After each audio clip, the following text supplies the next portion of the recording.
Welcome to the Old Roads Podcast, a podcast that seeks to bring the wisdom of the past to the challenges of the present. I'm your host, Aaron O'Kelly. I'm a pastor and a theological educator. As we move into the month of April 2026, recently I was teaching a Sunday school lesson, and the topic was abortion and euthanasia, issues of human life that challenge us in the present time. And I got so much good discussion and so many good questions after that Sunday school lesson that I decided that would warrant some good discussion here on the podcast as well. And so for the month of April, I'm going to be looking at issues related to the pro-life movement and specifically abortion. And the question I want to raise today is, what does it mean to be pro-life?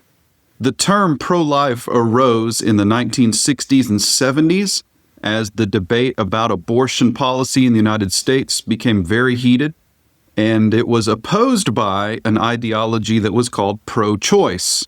And those ideologies continue to exist down to this day, the pro-life versus the pro-choice side. And this was framed around the issue of abortion, with pro-life individuals and the movement itself opposing largely the practice of abortion, and the pro-choice movement favoring the right of women to choose abortions if they desire. In 1973, the landmark Roe v. Wade court decision was handed down from the Supreme Court, and abortion on demand actually became the functional policy of the government of the United States, and it was restricting all of the state laws as well as a result of Supreme Court fiat. And that was the situation that persisted for about 50 years in America. According to the framework of Roe v. Wade, a woman could not be hindered by any state law from choosing abortion in the first trimester of her pregnancy. And then in the second and third trimesters, states might be able to impose restrictions, but there had to be exceptions for the life and health of the mother. And health was defined so expansively that virtually any kind of exception could be obtained as long as a physician was willing to say that a woman would be in some way greatly affected, even in her mental health, by a pregnancy. And of course, what pregnancy is not greatly affecting a woman's mental health? And so that's why I say we functionally lived under an abortion on demand policy imposed by the Supreme Court on all 50 states for about 50 years. The pro-life movement opposed this, and it opposed this practice of abortion on demand for virtually any reason at any stage of pregnancy. Catholics led the way in this among Christians. Catholics were on the leading edge of the pro-life movement. Evangelicals and Protestants were a bit slower, sadly, to our shame. We were slower to get on board with the pro-life movement in its beginnings.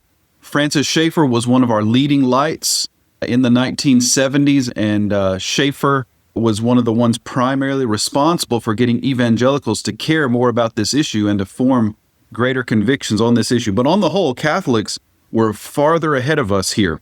So here's an example that illustrates that. In 1971, the Southern Baptist Convention, my own denomination, passed a resolution about abortion. And the Southern Baptist Convention does this every summer. They have their annual meeting, and they'll pass resolutions that are generally targeted toward contemporary issues, and that allows the convention to speak with a unified voice every year on specific issues that are challenging us. So these are not like confessional statements. They're not statements that bind the denomination necessarily, but they do give voice to what does the convention say at this moment in time about these particular issues. So let me read to you the 1971 Southern Baptist Convention resolution on abortion. Whereas Christians in the American society today are faced with difficult decisions about abortion, and whereas some advocate that there be no abortion legislation, thus making the decision a purely private matter between a woman and her doctor, and whereas others advocate no legal abortion or would permit abortion only if the life of the mother is threatened, therefore be it resolved that this convention express the belief that society has a responsibility to affirm through the laws of the state a high view of the sanctity of human life, including fetal life, in order to protect those who cannot protect themselves, and Be it further resolved that we call upon Southern Baptists to work for legislation that will allow the possibility of abortion under such conditions as rape, incest, clear evidence of severe fetal deformity, and carefully ascertained evidence of the likelihood of damage to the emotional, mental, and physical health of the mother. So did you hear how very middle of the road that was? That statement was opposing the two extremes of complete abortion on demand whenever, but also wanting to avoid the impression that they wanted they wanted a full legal restriction on abortion as well. And so they give this mushy middle view, which says rape, incest, fetal deformity, and damage to the emotional, mental, and physical health of the mother, even going so far as to say abortion should be allowed in those situations. The Southern Baptist Convention continued to speak to this issue in subsequent years in the 1970s. In 1974, 76, 77, 78, and 79, they gave resolutions that I would argue are very similar to the one I just read. In 1980, the Southern Baptist Convention passed a resolution favoring a constitutional amendment that prohibits abortion except in the case of saving the life of the mother. So by 1980, the convention has shifted. And I believe all the resolutions that the convention has passed since 1980 have been much stronger on this issue of abortion. But that's an illustration of how slow Protestants and evangelicals were to get on board with where Catholics had already been for years at this point in the pro-life movement. But be that as it may, the pro-life movement did ultimately become both a Catholic and Protestant movement by the 1980s, I would say. And by the 1980s and beyond, up until today, we've seen that movement continue in the fight against abortion. Now, biblically, this movement is informed by the teaching of Scripture that human life is to be honored and protected, that God has made all human beings in His image, and therefore we cannot dispense with any form of human life as less valuable than another. And so you could point to such passages as Genesis 1, 26 and 27 in the creation when God created us in His image, Genesis 9, 5 and 6 when God imposes the death penalty in the post-flood world, and the premise of the death penalty is that God made man in His image. And because of that, the image of God must be protected by the highest penalty possible for murder, and that is the death penalty. So I would argue the death penalty is actually a very pro-life measure. It is imposing the highest penalty we can impose for one who takes the life of another who's made in the image of God. Psalm 139, 13 and 14, David celebrates the creative act of God in the womb. You form my inward parts, you knit me together in my mother's womb, and shows that we are to celebrate and revere life inside the womb. One passage that doesn't get as much attention on this issue is in the book of Exodus. In Exodus 21, verses 22 to 25, listen to what the text says. Or if you have a Bible, it would help if you open up to it. Again, don't do it while you're driving, but open up and look at your Bible, if you can, to Exodus 21, 22. When men strive together and hit a pregnant woman so that her children come out, but there is no harm, the one who hit her shall surely be fined as the woman's husband shall impose on him, and he shall pay as the judges determine. But if there is harm, then you shall pay life for life, eye for eye, tooth for tooth, hand for hand, foot for foot, burn for burn, wound for wound, stripe for stripe. The question here, it's obviously an issue pertaining to a pregnant woman who is in some way engaged in violence due to an accidental bump against her. And so the question is, what is the harm that's being defined here? The children come out and there's no harm, then the offender can pay a fine. If the children come out and there is harm, then the lex talionis, eye for an eye, tooth for tooth, the penalty of the law, meaning due proportion of punishment, must be applied. Does that mean harm to the mother or to the child or both?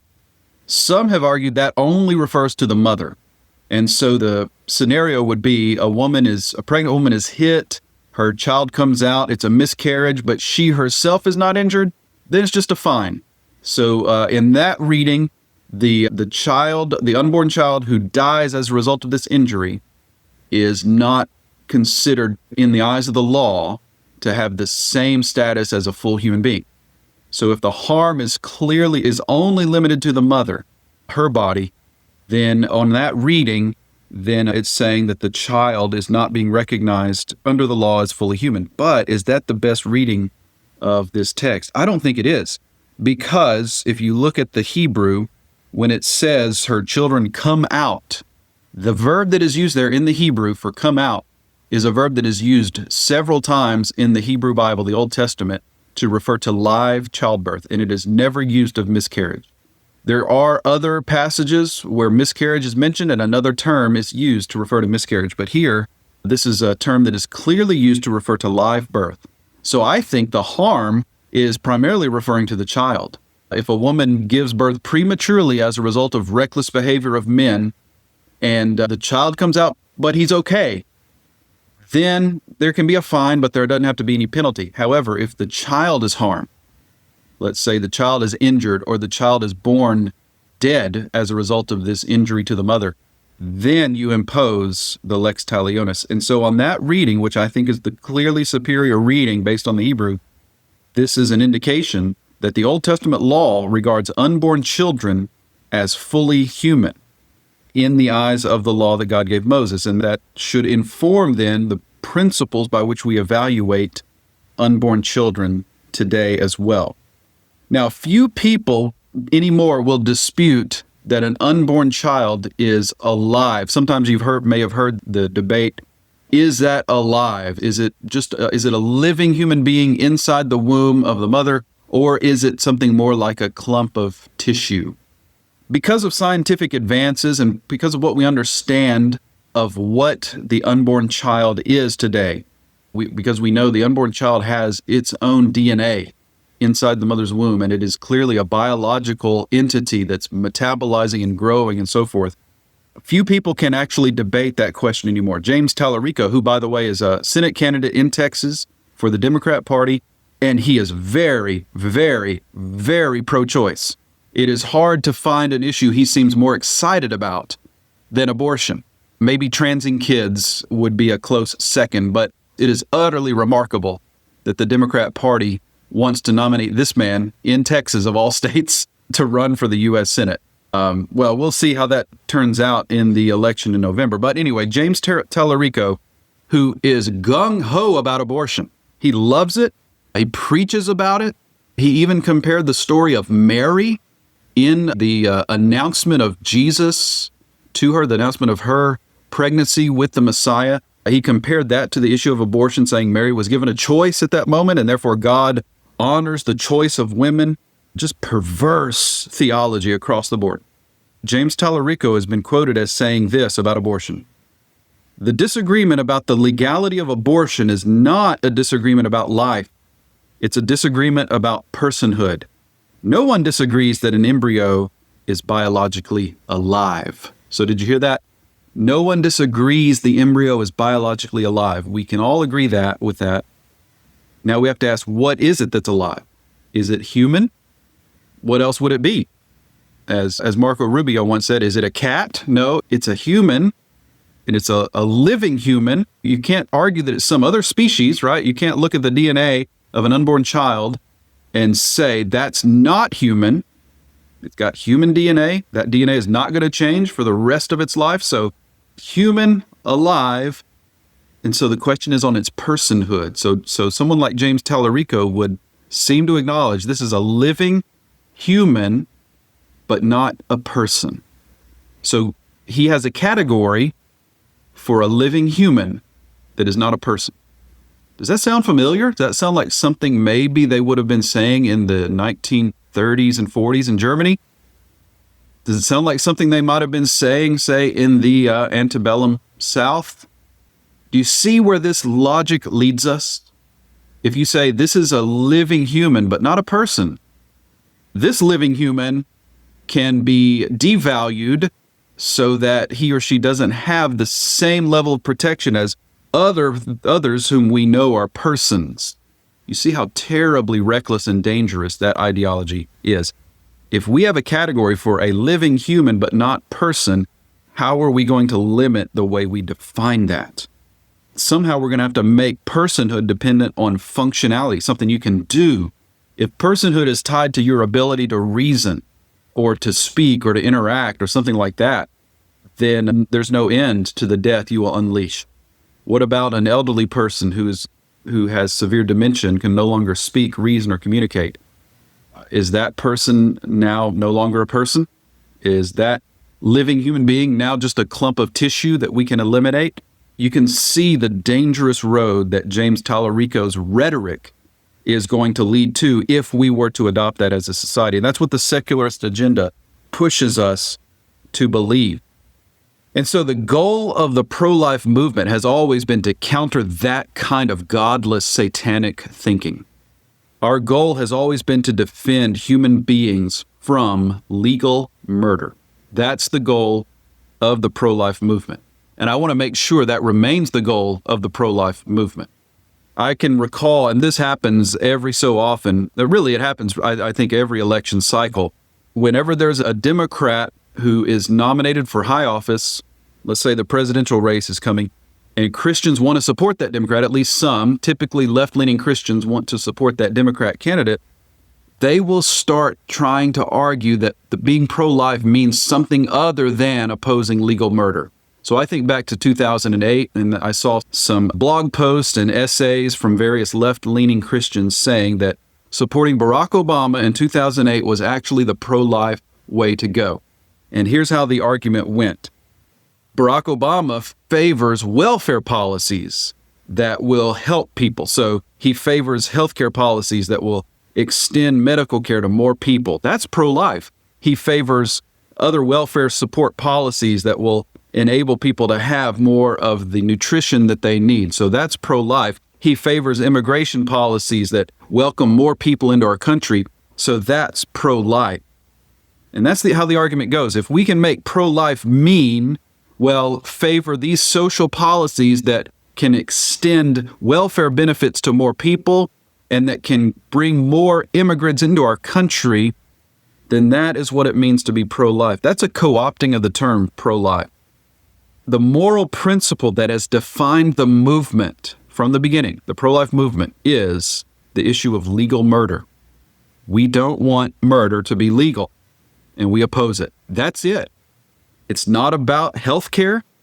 It's not about welfare policies. It's not about immigration. You can be pro-life and have a range of views on all of those issues.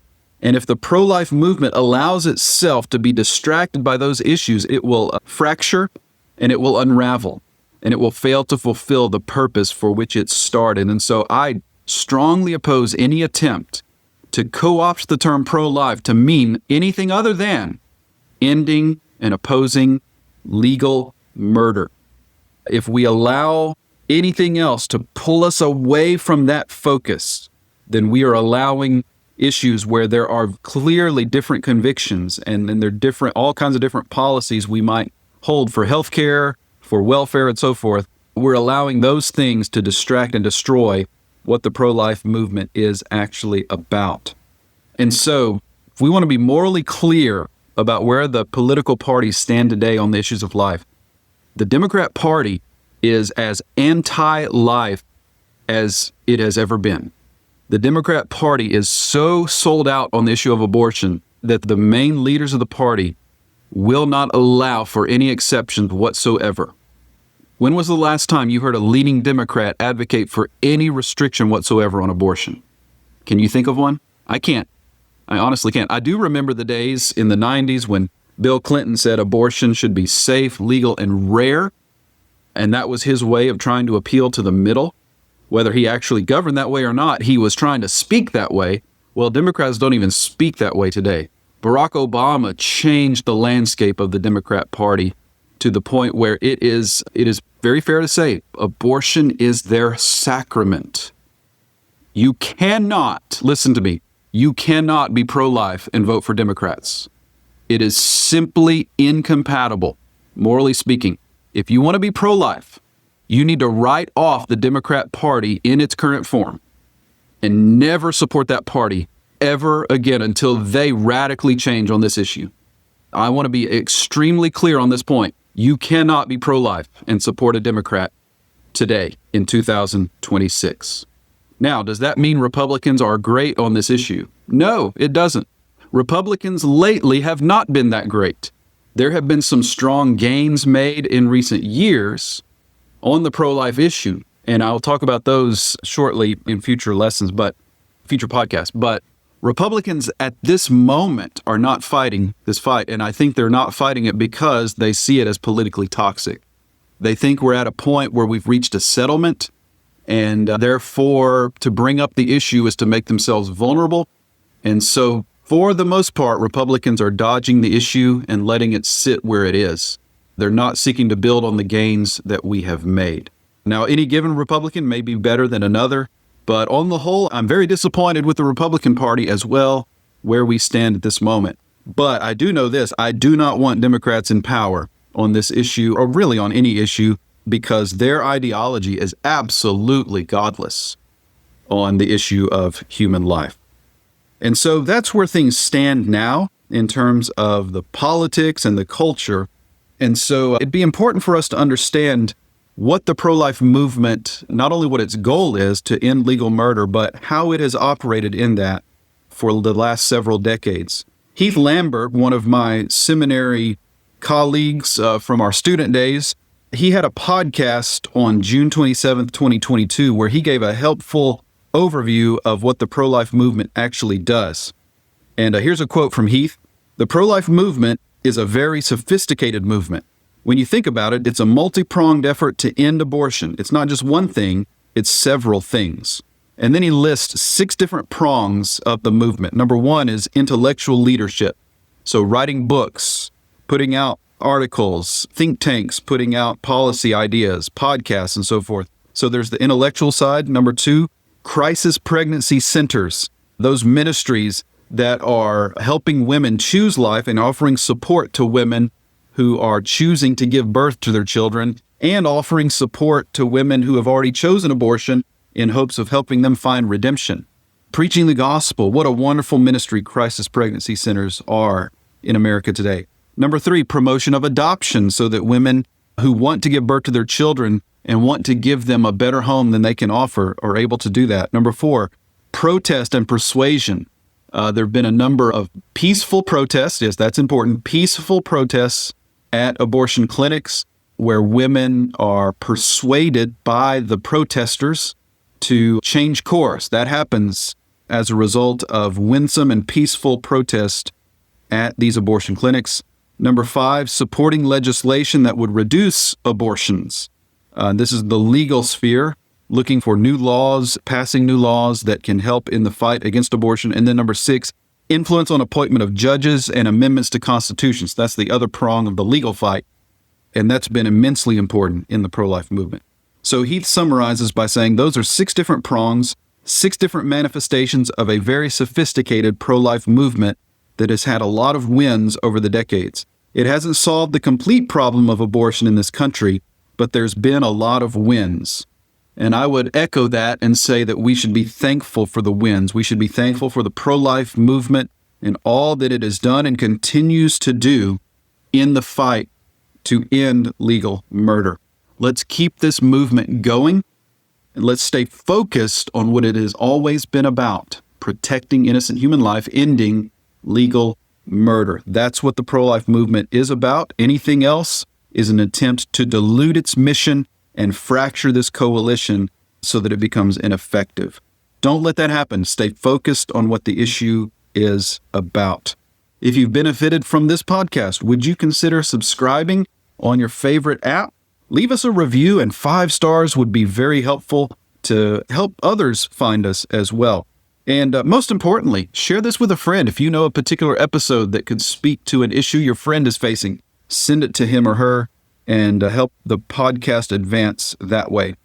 If you'd like to submit a question for our monthly Q&A, go to theoldroadspodcast.com. And also, if you'd like to support us financially, you can do that as well at the same website. Until next time, remember Jeremiah 6:16, "Thus says the Lord, stand by the roads and look, and ask for the ancient paths where the good way is, and walk in it, and find rest for your souls."